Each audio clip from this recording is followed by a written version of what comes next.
Hey guys, and welcome back to Getting On With Your Faith. This week Victor and I decided to do a video on my story because we've only launched one episode so far, and we thought it would be a really good idea if you really got to know us, who we are, what we stand for, what we've been through, so that you can get a better perspective and idea of what we're talking about and how we experience things. So this episode is just going to be me because Victor's still busy rounding off school, and next episode is just going to be all him, so you won't get to see me at all. So to start, I will explain how I grew up, which is I moved all the time. Every 3 to 12 months I was moving. And the reason for this is my dad's work. He still is, a marine engineer. And so I was born in Suriname. Then I moved to places like Malaysia, Philippines, Holland, America, Dubai, and Singapore, some of those multiple times. And I love it. There's a term for it called third culture kid. TCK for short, and honestly I really strongly identify with that because we spent so much time moving. I spent all my developing years outside my home country. In total I spent about 2.5 years in Holland growing up, but that was all before the age of 5, and 10 years of my life was spent in Singapore, so that is honestly just that's home to me and I love it so much. I'm going back in a month and I'm so excited for it. So yeah, and how I grew up in my household, I grew up in a Christian household. My mom was a Christian. She always took me to church my whole life. I've spent it going to church every Sunday. My sister would always come with me, but my dad, he was not a Christian. And that in itself came with its own challenges, of course. But it led to so much gratitude and amazement when he did come to faith. And it was so great. It happened in 2016. And honestly, I think that was really great for my family to see, because the growth we've all seen in him as a person is astounding, and it just, for me, if God can change my dad, he can change anyone, so faith restored. For myself, I only decided to become a Christian at the age of 9. I was in 4th grade, and figured at some random point I didn't see any of the fruits of the Spirit in myself. Talked to my mom, she gave me a booklet, and I read it, and it was all about the gospel and how if you come to God, like, you have to learn more and more about God, you spend time with him, the fruits will come as you work on your faith. So I was like, yeah man, I want that. So I then that day just became a Christian. But that's a very simplified version because I don't think I actually knew the challenges that lay with being a Christian and learning to really have trust in a supernatural power, because if there's one thing you should know about me is I don't trust very well. And so learning to have trust in a supernatural power was really strange, especially when things go completely opposite of how I expected them to. And that brings me to the first instance where that happened was in 8th grade. I was about 14 years old, and that's when I first really started struggling with these things. Because up till then it had just been piece of cake. It had been pretty easy. Sure, there were struggles here and there, but never anything that I was like, man, I don't know how to get through it. So then in 8th grade, I started slipping back. When it came to friends, I wasn't doing too good, my grades weren't doing too good, and my emotional state wasn't doing too good. And slowly I saw myself slip back more and more, and I didn't feel comfortable to out this to anyone. So I did the only thing I thought logical, which was I asked God for help. And during that time, minusculely, but I started growing in my faith, because I saw that I'm not alone, even though I felt like that so much, but God was always there for me, and I could pray at any time. And no, he didn't always answer all of my prayers the way I wanted him to, but I knew that what he was putting me through was going to make me better in the end. And he had a plan for me, and that honestly has just been a reoccurring theme in my life. So it took about 2 years to get out of that before I actually made the mind switch, because I realized it wasn't my surroundings that were bad, it was my mind that was bad. I was thinking negatively, I wasn't doing what I had to do to actually be happy. So I decided to stop focusing on the negative and start focusing on the positive. And this is a really good idea. So July 22nd, 2015 is when I made the conscious decision, I want to be here. I'm gonna have a good life. I'm gonna make friends. And I'm gonna be somebody worth being. Because I was not proud of who I was at that moment. So it wasn't easy. It wasn't all fun and games. But I noticed that coming year that I saw so much growth in myself, and I joined a Bible study, and that really helped me to see get a better picture of what Christianity was, because what I had noticed in my small community, everybody pretended to be perfect. And to me, that's what Christianity was, is you had to be perfect. It wasn't okay if you weren't okay. It wasn't okay if you had flaws or anything, because that's how everybody portrayed themselves at school. But this Bible study helped me to realize that vulnerability is what the world needs. And it's okay to not be okay. And you're allowed to have flaws, and God loves you anyway. And you just have to keep working on yourself and fighting to be perfect, even though you're never going to reach that. But you have to fight every day to be more and more like Jesus. So that Bible study really helped me realize that. And that Bible study, sadly, it only lasted about 1 year, 1.5 years. And to this day, I miss it. But it was really good for me, and it's exactly what I needed at that point, because it also encircled me in people that I knew were going to spur me towards Christ and make me a better person. So besides the Bible study, I also started making more friends that were good for me, and they helped me in my faith. They answered my questions. They encouraged me to go out of my bubble and try things. So I ended up joining the worship band at school, and that in itself was just so good. It got me to be closer to the people that I was playing with, and music is one way that I feel I can really out myself. And with this, I could be playing music and being worshiping God and helping others to worship God, and it was just really a good decision to make. So then junior year ended. Sadly, a few of my best friends left because they graduated, but I still had my senior year to look forward to, and I was so excited. And that summer, I was getting ready to go into my senior year, and something happened. I lost something that was really valuable to me, and that was a really difficult time, again, learning to trust God, because I knew that in 8th grade I had learned, yeah, you can trust God, it's okay, but when you go through that pain again, you're not always thinking, what did I learn? At that moment, you're just thinking, what am I feeling right now? What do I need right now? And at that moment, I just wanted everything to be okay, but in that situation, and it wasn't going to be, and every time I fought for it, it was just going farther and farther away from me. So that was a really painful time, and for 7 months I wrestled with this, that I didn't understand what God was doing, why he would do this to me, because what I lost was a constant to me. After years of moving and constantly losing friends left and right, I was okay with that because I had that one constant. But now I didn't even have that anymore, and I didn't know how to process that.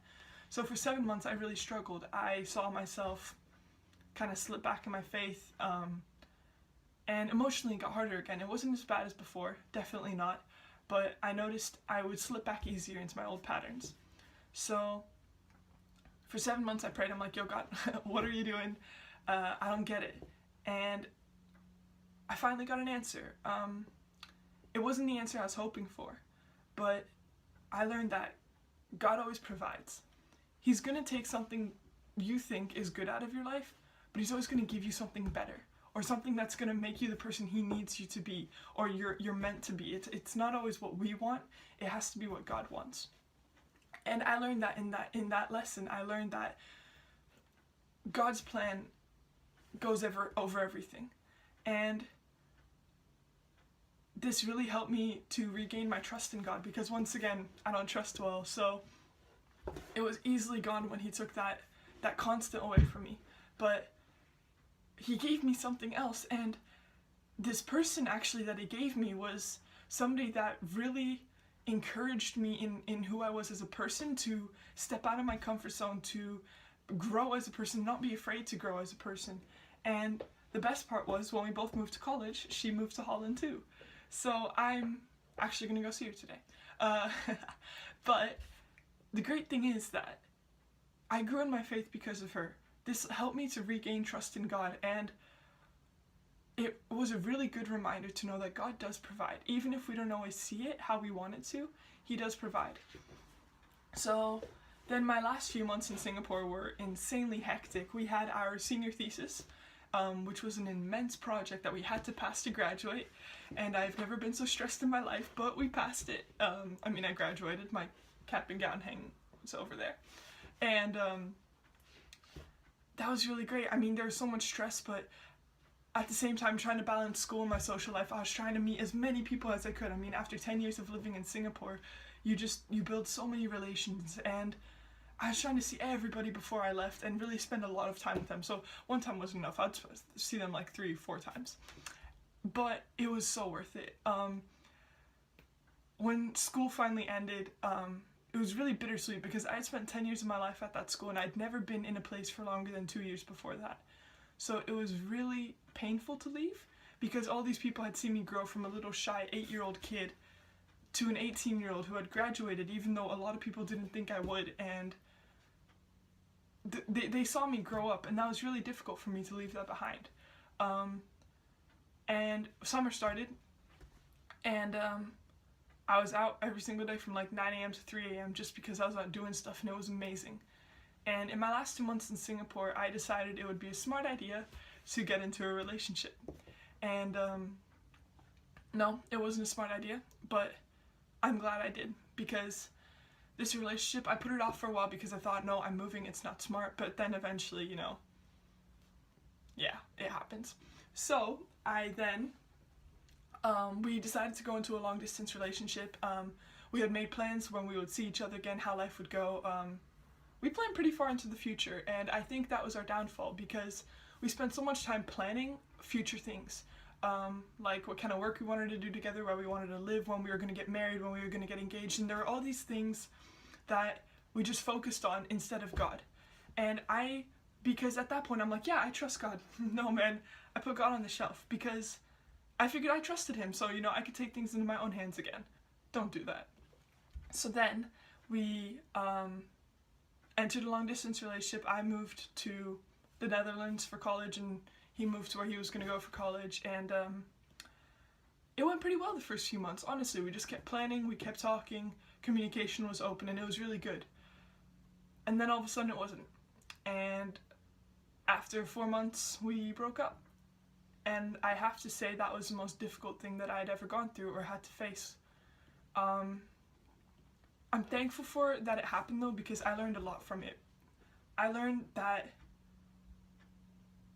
I need to trust God.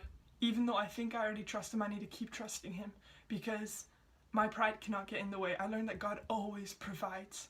Okay, he took this really great thing away from me, but I know whatever's coming is going to be so much better. And he's already provided me with friends here and stability and work and family, and I can't explain how blessed I am, even though I've lost what I wanted the most. And I learned a lot about myself as a person, how I deal with emotions, how I shouldn't deal with emotions. And honestly, if this did anything, it helped me to grow in my faith. It wasn't the preferred method, but I had completely morphed myself into this person in a relationship. I wasn't my own person anymore. And I had lost sight of most important things because I was just so focused on this relationship, I stopped focusing on God. And during this time, I spent 6 weeks just running in circles with my emotions, not understanding what God was doing, what was going on. And all I could do was pray. Because at that point, I wasn't alone, but I was alone. My parents had moved back to Singapore already, and I have family here, but I'm not the type of person that would just openly talk to people about these things. So I spent a lot of my time in a house by myself, just moping and trying to understand my emotions. So what did I do? I prayed, and I read my Bible, and I spent time making music, just reading a good book, drinking coffee, and just trying to calm my head so that I could focus on what was important. And after 6 weeks, God granted me what I had been praying for. He gave me comfort, he gave me peace, he allowed me to move on, he allowed me to really learn from this and grow as a person. I saw that even though this relationship seemed really good, it's not God's plan, but I also learned again that he provides. Because yes, he took away this relationship that was everything that I wanted. But like I said, I've been so blessed here, and I'm loving life right now. It helped me because even though this relationship caused me a lot of pain, it did help me start blogging, which I would not have done otherwise. I might be changing my major in college because I'm realizing that I'm growing as a person and I'm not what I used to be. I'm not wanting to do what I used to do. So my vision on life has become so different. My goals in life have become so different. And I have the courage to do that now. Before, I just thought, social work, that's a safe zone right now, and that's what I should do because that's what everybody expects me to do. And now it's just, you know what, God, it's in your hands, and I'm gonna do whatever he wants me to do. And that's such a liberating feeling to know that whatever you do, whatever happens, God has a plan for you, and He's gonna take care of you. And that's why I started this vlog as well. It's just an extension of my blog, and I'm hoping to make this big. Victor and I just want to help people with this, and we really hope that's what we're able to do, whether it's giving you a good laugh with a video or giving you insight on situations, telling you what to do, what not to do, helping you grow as a person, anything. We're happy to help.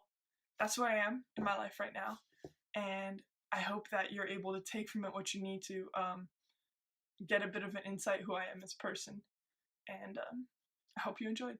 Thank you.